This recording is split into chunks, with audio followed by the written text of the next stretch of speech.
Hello all dear aspirants and warmly welcome है दोस्तों आप सब लोगों का एफएस की शानदार और बहुत ही बेहतरीन प्लेटफॉर्म के ऊपर। तो दोस्तों हम बातें कर रहे हैं गैडबी 2025 के टॉपर लोगों के साथ, रैंकर बच्चों के साथ जिन्होंने आईएफएस की इस शानदार लेगेसी को जो है मेंटेन किया है। तो आज मेरे साथ ऐसे ही एक कैंडिडेट जुड़े हैं नासिक से, नासिक महाराष्ट्र से, जिन्होंने बहुत ही अच्छी तरीके से इस एग्जाम्स को क्वालिफाई किया है, बहुत ही लाजवाब रैंक के साथ जो है इस एग्जाम्स को निकाला है। तो जानते हैं उनसे उनकी जर्नी के बारे में, उनके एक्सपीरियंस के बारे में, और समझते हैं कि किस तरीके से जो है उन्होंने इस एग्जाम्स को क्वालिफाई किया।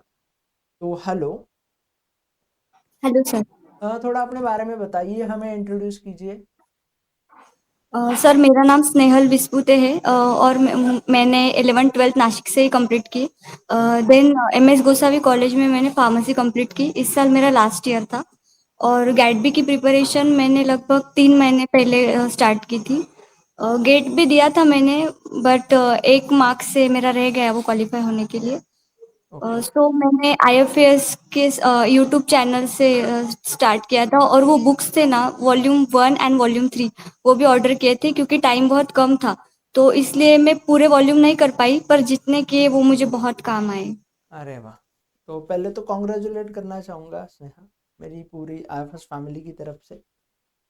Thank you. अब मुझे ये बताइए कि सबसे पहली बार मन में कब ख्याल आया कि इस एग्जाम्स को क्वालिफाई करते हैं, इस एग्जाम्स को टारगेट करते हैं? पहले तो फॉर्म निकले थे तो कॉलेज में सेमिनार हुआ था, शॉर्टकट सेमिनार, तो पता चला कि गैडबी के मतलब एग्ज़ाम क्वालिफाई करके हम एमटेक कर सकते हैं बायोटेक्नोलॉजी में। फिर मैंने यूट्यूब पे वीडियोस देखे और सब्जेक्ट्स देखे उसके। तो वो जो माइक्रोबायोलॉजी है और सेल कल्चर म्हणजे सेल टेक्नोलॉजी और वो बायोकेमिस्ट्री, तो मुझे इंटरेस्ट था उन सब्जेक्ट्स में, जैसे डीएनए, आरएनए, जेनेटिक्स। तो मैंने पहले एनालिसिस किया सब्जेक्ट्स का, उनके मार्क्स काउंट किए। एनालिसिस वीडियो आईएफएस की देखी थी, वहाँ पे उन्होंने बताया था कि कौन सा सब्जेक्ट कितने मार्क्स को आएगा और कितना वेटेज है किस सब्जेक्ट का। तो फिर पहले वो देखा और फिर बाद में मैंने बुक्स की बहुत सर्च किया, तो मुझे वो जो वेटेज ज़्यादा है वो 2 बुक्स मिले थे। मैं 3 भी ले सकती थी पर टाइम बहुत कम था, तो मैंने सोचा कि पहले एक-एक कंप्लीट करते हैं। तो फिर मैंने वहाँ से स्टार्ट किया। पहले लाइव वीडियोस देखे, सेशंस देखे और फिर पीवाईक्यू सेशंस भी देखे थे और लास्ट ईयर के पीवाईक्यूज भी सॉल्व किए। अरे वाह, बहुत ही बढ़िया। तो ये सब जर्नी रही आपकी। तो जैसे आपका बैकग्राउंड जो है वो फार्मेसी का है और गैट भी एक बायोटेक्नोलॉजी वाली एग्जाम है। तो फिर मतलब ये स्विच का मन में ख्याल क्यों आया कि ऐसा स्विच करते हैं थोड़ा? सर वो सब्जेक्ट से ना इंटरेस्टिंग लगे बहुत, वो जो जेनेटिक्स से मुझे बहुत पसंद है पहले से, माइक्रो वगैरह। और फार्मेसी में ये सब्जेक्ट्स कोर सब्जेक्ट्स नहीं है, यहाँ पे ड्रग्स और फार्मास्यूटिक्स की स्टडी होती है। पर ऐसा लगा कि 4 साल में ये स्टडी करके उतना इंटरेस्टिंग नहीं है जितना ये लगा 3 महीने में। तो इसलिए मैंने इधर स्विच किया। वाह, बढ़िया। अब मैं आपसे ये सवाल पूछना चाहूँगा कि सेक्शन ए में जो है फिजिक्स, केमिस्ट्री, मैथमेटिक्स, बायोलॉजी आता है, तो उन सब्जेक्ट्स के लिए कैसे पढ़ा? अ, उनके लिए भी मैंने वीडियोज़ ही देखे थे, shortcut video, one shot video होते हैं ना, वो देखे थे और वेटेज से पता चल गया कि किस सेक्शन से मतलब कैसे क्वेश्चंस आते हैं, उनकी हार्डनेस लेवल क्या होती है। तो मैंने पहले बायोलॉजी का तो कॉमन हो गया था सेक्शन 2 से, सेक्शन 1 भी सॉल्व हो गया और बचे केमिस्ट्री के। केमिस्ट्री तो बेसिक थे, वो लॉ, थर्मोडायनामिक्स वगैरह वगैरह वो था।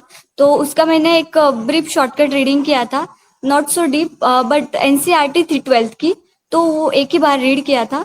और मैथ्स का मैंने स्किप किया था, ज़्यादा कुछ किया नहीं था क्योंकि ऑलरेडी टाइम कम था और सेकेंड सेक्शन के लिए भी ध्यान देना ज़रूरी था इसलिए। और उसी के साथ मुझे ये बता दो कि सेक्शन बी में बायोकेमिस्ट्री है, सेल बायोलॉजी है, मॉलिक्यूलर बायोलॉजी है, और बहुत सारे यूनिट आते हैं जिसमें से बायो इन्फॉर्मेटिक्स भी है और बायो प्रोसेस इंजीनियरिंग भी है। तो उन सब्जेक्ट्स के लिए भी कैसे पढ़ा था फिर? उनके लिए वो बुक थी, उसमें से पढ़ा था। और बायो इन्फॉर्मेटिक्स का मैंने मतलब मुझे एनालिसिस में ऐसा पता चला कि वहाँ से क्वेश्चन एकदम बेसिक आते हैं, मतलब फुल फॉर्म वगैरह, क्योंकि उनके एप्लीकेशंस वगैरह। तो वो मैंने क्वेश्चन वीडियोस होते हैं ना जो शॉर्टकट में आईएमपी क्वेश्चंस वाले, तो वो एक बार 2 बार देखे थे, बहुत सारे वीडियोस देखे थे। मैं दिन भर वो वही देखती रहती थी क्वेश्चन, जो एग्जाम बहुत क्लोज थी तब। और एक बार रीड भी कर लिया था शॉर्ट नोट्स, उनके जो नोट्स है ना वहां से ही शॉर्टकट रीड किया था। और टेक्निक्स टेक्निक्स के लिए मैंने वही बुक रेफर किया था, टेक्निक्स और उसके एप्लीकेशंस के लिए। बढ़िया दोस्त, बहुत ही लाजवाब रही आपकी जर्नी, आपकी कहानी। अब मुझे ये बता दो कि question practice, revision, mock test ये कैसे करते थे? मॉक टेस्ट के लिए उनकी गाइड भी सीरीज थी, वो मैंने परचेज की थी। तब मॉक टेस्ट तो मैंने सब नहीं अटेम्प्ट कर पाई, बस मैंने ट्राई किया था, मोस्ट ऑफ किए थे मैंने मॉक टेस्ट भी, और वो यूनिट वाइज टेस्ट है ना वो भी किए थे। तो फिर मुझे ये बताइए कि ये जो ओवरऑल सारा सिलेबस था, उस सिलेबस में आपकी सबसे पसंदीदा यूनिट कौन सी रही थी? मॉलिक्यूलर बायोलॉजी और सेल बायोलॉजी। अरे वाह, molecular biology and cell biology जो है आपकी पसंदीदा यूनिट में से एक रही थी। अब मुझे ये बता दो कि हार्ड यूनिट कौन सी लगी, दिक्कत किस यूनिट ने की फिर ओवरऑल प्रिपरेशंस में? दिक्कत वैसे तो जेनेटिक्स में वो चार्ट्स वगैरह, और देन वो क्रॉसेस, न्यूमेरिकल क्वेश्चन। अरे वाह, ठीक है। अब मुझे ये बता दो कि जो भी फ्यूचर के एस्पिरेंट्स है, जो फार्मेसी कर रहे हैं, एग्रीबायोटिक कर रहे हैं, इस जैसे डिपार्टमेंट्स में कर रहे हैं, तो उनके लिए क्या सलाह देना चाहोगे, क्या सजेशंस देना चाहोगे आप? गैडबी के थ्रू आप बहुत अच्छे इंस्टीट्यूट में एडमिशन कर सकते हैं, और वो इंटरेस्टिंग भी है बायोटेक्नोलॉजी। उसमें बायो प्रोसेस टेक्नोलॉजी है, फार्मास्यूटिकल बायोटेक्नोलॉजी, जेनेटिक इंजीनियरिंग, बहुत सारे। और मुझे पसंद है वो मॉलिक्यूलर बायोलॉजी, सेल बायोलॉजी। तुम्हें जो है वो सारे यूनिट्स पसंद हैं? इंटरेस्टिंग भी है और स्कोप भी है आगे बायोटेक्नोलॉजी में। ओके ओके, ठीक है, चलिए। तो thank you so much for sharing your experience and your knowledge with us. And आपको बहुत सारी शुभकामनाएं पूरे आईएफएस फैमिली की तरफ से आपके future journey. Thank you once. Thank you.